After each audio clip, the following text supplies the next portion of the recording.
fun to measure some things around the house while we're all stuck in the house.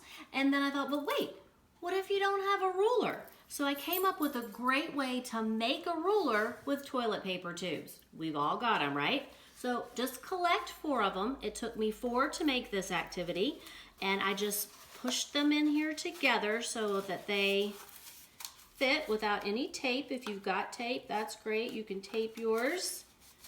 They just fit together nicely like this. And then you're ready to write on them. There we go. So that you have your numbers.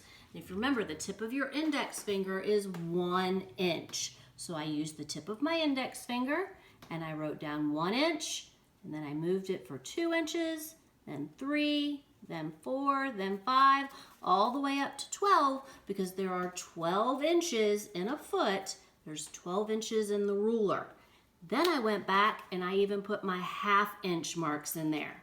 And I am ready to measure anything. So I have a pen, so I can measure my pen. Remember to put it on the end.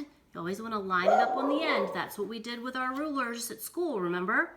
We lined it up on the end. So here we go. Check it out. It's perfect on my homemade ruler and on this one from Kroger. So I can measure my pen. I can measure the remote. Can you see how big my remote is? How big is your remote? Ooh, I have this book of coupons from Kroger. I can measure those. I can measure a sponge. What else can I measure? I can measure anything.